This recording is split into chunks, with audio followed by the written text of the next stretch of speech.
A British baby born prematurely during her parents' holiday was held hostage in a Turkish hospital for 3 months over an unpaid medical bill. Ada Ward was kept in intensive care, with her parents unable to cuddle or even feed her, while hospital bosses demanded £94,000 from the couple, despite their holiday insurers being liable for all costs. Baby's mother Adele Blake, 28, claims the hospital in Turkey confiscated her and her partner Brandon Ward's, 19, passports. They also alarmed the couple by telling them that previous parents have been forced to abandon their babies. When Ms. Blake reached out to her insurer Atlas Direct, they claimed they had lost her paperwork before ignoring her desperate calls for help.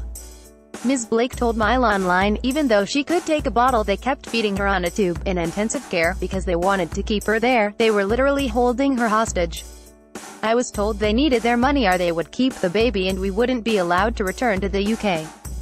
The couple, who set up a GoFundMe page to support them through their ordeal, were finally allowed to take their baby home after begging local police officers to rescue their daughter, who flew to Bradford on September 20th. Ms. Blake is speaking out in the hope other families will not have to go through the same ordeal. The hospital management and our insurers should be ashamed of the way they treated us. It's completely disgusting to hold our baby hostage and deny us the chance to bond with her while they squabble over a bill. We're treasuring every moment with Ada now. We missed out on the first 3 months of her life thanks to them. I just hope that by speaking out no one else will ever have to suffer the way we did. After giving birth by emergency C-section with Mr. Ward being barred from the room, Ms. Blake was faced with a demand for money. Brandon wasn't allowed to be with me as it's not the done thing in Turkey.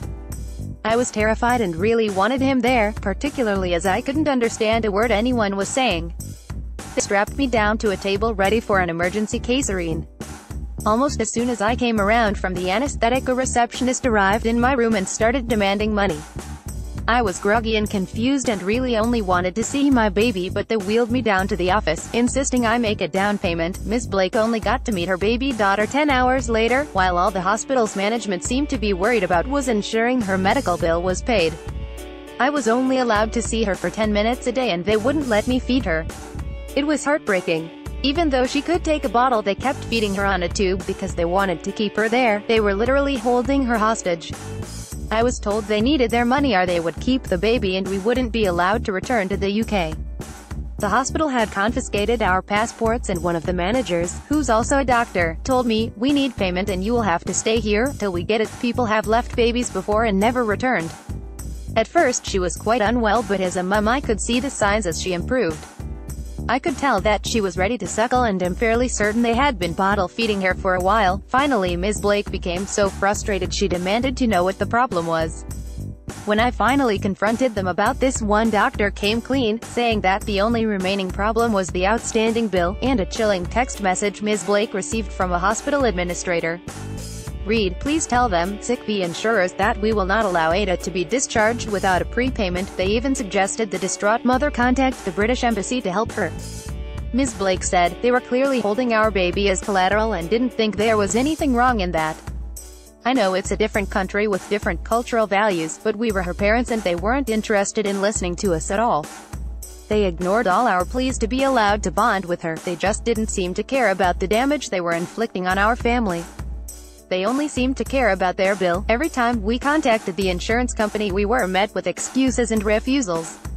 We were desperate. This was the biggest crisis of my life and our insurers were just making a bad situation worse. They tried to insist that I hadn't been declared fit to fly by my GP. Then they claimed that I'd had anemia. When that excuse didn't work, they claimed they had lost all our paperwork. Finally, after I'd resubmitted everything, they just stopped returning our calls. It was clear they were trying to wriggle out of paying a bill and simply didn't care about the immense difficulties that they were causing us. Our parents and friends really stepped in to save the day. Brandon's mum, Karen Ward, was by my side for the birth and my parents flew over with my older son, Brandon, 9. Sadly, none of them were allowed to visit Ada. The hospital wouldn't even allow her dad into the room on the 2 occasions that I was allowed to hold her. I knew it shouldn't be happening. I was sobbing in the back of the ambulance. Ms. Blake was taken to the state hospital before being rushed to a specialist pediatric unit at the Techden Hospital in Dennisley, 4 hours away. An Atlas Direct emergency assistance team spokeswoman said, "We are very sorry to learn that Ms. Blake was so unhappy with the treatment she received while in Turkey.